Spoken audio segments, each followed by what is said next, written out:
Egli dhe Rozana në një debat të ashpër, të vërtetat e hidhura dalin në dritë, një atmosferë e rënduar mbush dhomën e ndenjës teksa Egli dhe Rozana debatojnë ashpër. Egli, i acaruar dhe me nerva të tensionuara, i drejtohet Rozanës me fjalë të ashpra. Ti asnjëherë nuk më ke qëndruar pranë, Rozana. Ajo që kam kuptuar nga të gjitha këto javë është se ti gjithmonë ke kërkuar vetëm të keqen për mua. Nuk kam parë asnjëherë mbështetje të vërtetë prej teje. Kur kisha nevojë për ndihmën tënde, ti ishe gjithmonë larg dhe vetëm u mundove të më dëmtoje. I thot Egli, duke e shikuar me sy të mbushur me zemërim. Rozana, e befasuar nga akuzat, nuk e përmbahet dhe i kundërpërgjigjet menjëherë, duke u mbrojtur.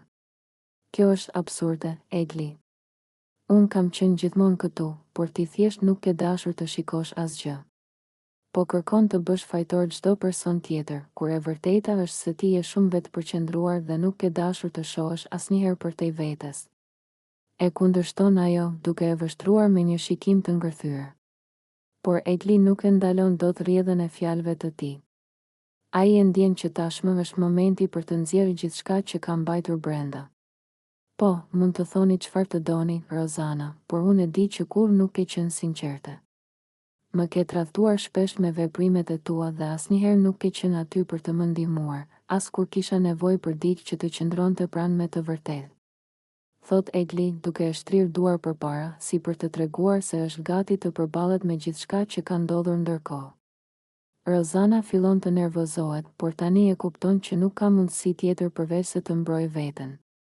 Ajo bën një hap prapa dhe përpiqet të qetësohet për disa sekonda, përpara se të reagojë. Përse duhet të qëndroj pranë ty kur gjithmonë më ke shfrytëzuar dhe ke bërë gjithçka vetëm për interesat e tua?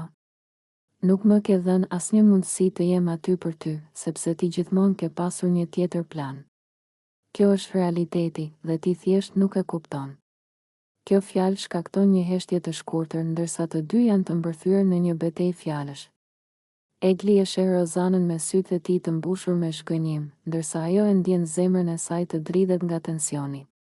Po, ndoshta kam bërë gabime, por kjo nuk do të thotë se mund të më akuzosh pa të drejtë. Këtu jemi në një shtëpi dhe të gjithë bëjmë gabime, por nuk është asnjëherë vonë për të bërë diçka ndryshe. Thot Rozana, duke përpiqur të shtrëngojë një buzëqeshje të vogël për të mos lënë përshtypjen që gjithçka ka marrë fund. Megjithatë, Egli është i vendosur dhe shprehjet e tij nuk janë më të buta. Ai e di se ndjenja e tij është e vërtetë dhe ka ardhur koha të thotë gjithçka që e ka mbajtur për kaq gjallë. Nuk është vetëm për të kaluar një moment, Rozana. Ky është një përfundim për mua. Nuk dua të jem më pjesë e kësaj.